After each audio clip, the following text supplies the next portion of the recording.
ಜಯವಾಗಲಿ. ಕಾಂಗ್ರೆಸ್ ಪಕ್ಷಕ್ಕೆ ಜಯವಾಗಲಿ. ಸೋನಿಯಾ ಗಾಂಧೀಜಿ ಅವರಿಗೆ ಜಯವಾಗಲಿ. ಮಲ್ಲಿಕಾರ್ಜುನ್ ಖರ್ಗೆ ಅವರಿಗೆ ಜಯವಾಗಲಿ.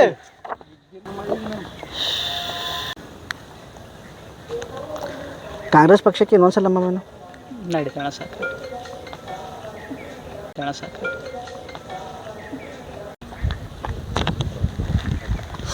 ನಾನು ಪ್ರದೀಪ್ ಕುಮಾರ್, ಬೀದರ್ ಜಿಲ್ಲೆಯ ಮೈನಾರಿಟಿ ಜನರಲ್ ಸೆಕ್ರೆಟರಿ ಆಗಿದ್ದೇನೆ.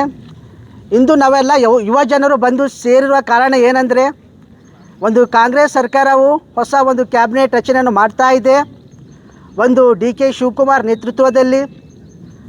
ಅದರಲ್ಲಿ ನಮ್ಮ ಯುವ ನಾಯಕರಾಗಿರುವಂಥ ಡೈನಾಮಿಕ್ ಲೀಡರ್ ಆಗಿರುವಂಥ ಶ್ರೀ ರಿಜ್ವಾನ್ ಅರ್ಷದ್ ಅವರಿಗೆ ಒಂದು ಕ್ಯಾಬಿನೆಟ್ ಮಂತ್ರಿ ಪದವನ್ನು ಅವರು ಕೊಡಬೇಕೆಂದು ಅವರಲ್ಲಿ ನಾವು ವಿನಂತಿ ಮಾಡಿಕೊಳ್ಳುತ್ತೇವೆ. ಕಾರಣ ಅವರು 2 ಸಾರಿ ಒಂದು ಬೆಂಗಳೂರಿನಲ್ಲಿ MLA ಆಗಿದ್ದಾರೆ, ಶಿವಾಜಿನಗರಿಂದ ಒಂದು ಗೆದ್ದು MLA ಆಗಿರುವಂಥರಾಗಿದ್ದಾರೆ, ಮತ್ತು ಕರ್ನಾಟಕ ರಾಜ್ಯದ ಯೂತ್ ಪ್ರೆಸಿಡೆಂಟ್ ಆಗಿ ಕೂಡ 2 ಬಾರಿ ಅವರು ಆಯ್ಕೆ ಆಗಿದ್ದಾರೆ. ಮತ್ತು ಒಂದು ಯೂತ್ಗಾಗಿ ಒಳ್ಳೆ ಇನ್ಸ್ಪಿರೇಷನ್ ಆಗಿದ್ದಾರೆ. ಅವರ ಒಂದು ಅಭಿಮಾನ ಬಳಗ ನಮ್ಮ ಬೀದರ್ನಲ್ಲಿದೆ.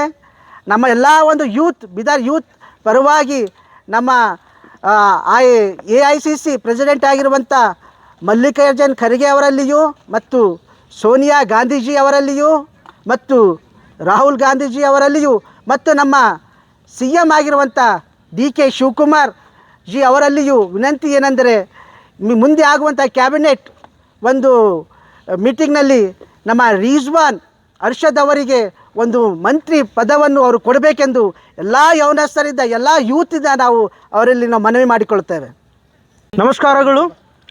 ನಮ್ಮ ಪ್ರದೀಪ್ ಅಣ್ಣನವರು ಹೇಳಿದ ಹಾಗೆ ನಾವು ಕಾಂಗ್ರೆಸ್ ಪಕ್ಷದ ಕಾರ್ಯಕರ್ತರಾಗಿ ಹಾಗೂ ಕ್ರೈಸ್ತ ಸಮುದಾಯದ ವತಿಯಿಂದ ಸರ್ಕಾರಕ್ಕೆ ಹಾಗೂ ಹೈಕಮಾಂಡ್ಗೆ ನಮ್ಮ ವಿನಂತಿಯ ಕೋರಿಕೆ ಏನೆಂದರೆ, ಸದ್ಯದಲ್ಲಿ MLA ಆಗಿರುವಂಥ ರಿಜ್ವಾನ್ ಅರ್ಷದ್ ಅವರಿಗೆ ತಾವು 2ನೇ ಹಂತದ ಕ್ಯಾಬಿನೆಟ್ನಲ್ಲಿ ಸೇರಿಸಿಕೊಳ್ಬೇಕಾಗಿ ನಾವು ವಿನಂತಿಸಿಕೊಳ್ತೇವೆ. ಯಾಕೆಂದರೆ ಅವರು ಅಲ್ಪಸಂಖ್ಯಾತರ ಹಾಗೂ ಹಿಂದುಳಿದ ವರ್ಗದವರ ಧ್ವನಿಯಾಗಿದ್ದಾರೆ. ಅಲ್ಲದೆ ಸರ್ಕಾರದ ಜನಪರ ಯೋಜನೆಗಳ ಕುರಿತು ಮಾತಾಡುವುದರಲ್ಲಿ ಮುಂಚೂಣಿಯಾಗಿದ್ದು, ಅನೇಕ ಸಹಾಯ ಹಸ್ತಗಳನ್ನು ಚಾಚಿರುವ ಅವರನ್ನು ಸರ್ಕಾರದಲ್ಲಿ ವಿಶೇಷ ಸ್ಥಾನ ನೀಡುವುದರ ಮೂಲಕ ಒಂದು ಸಚಿವ ಸ್ಥಾನದಲ್ಲಿ, ಸಚಿವ ಸಂಪುಟದಲ್ಲಿ ತಾವು ಅವರಿಗೆ ಸೇರಿಸಿಕೊಳ್ಬೇಕಾಗಿ ನಾವು ಕಾಂಗ್ರೆಸ್ ಪಕ್ಷದ ಕಾರ್ಯಕರ್ತರಾಗಿ ತಮ್ಮಲ್ಲಿ ಕೇಳಿಕೊಳ್ಳುತ್ತೇವೆ. ನನ್ನ ಹೆಸರು ಜೋಯಲ್, ಬೀದರ್ ಕಾಂಗ್ರೆಸ್ ಪಕ್ಷದ ಕಾರ್ಯಕರ್ತ. Kote, we have gathered here to request the Congress High Command to consider Rizwan Arshad for a ministerial post.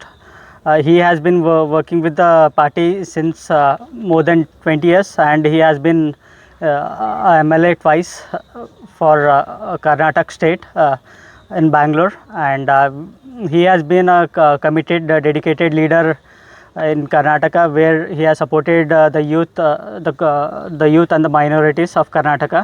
We request the Congress High Command to consider him for a ministerial post. We request Shri Malikarjun Kharge ji and Shri DK Shivakumar ji to consider Rizwan Arshad for a ministerial post in Karnataka cabinet. Ashish Kote.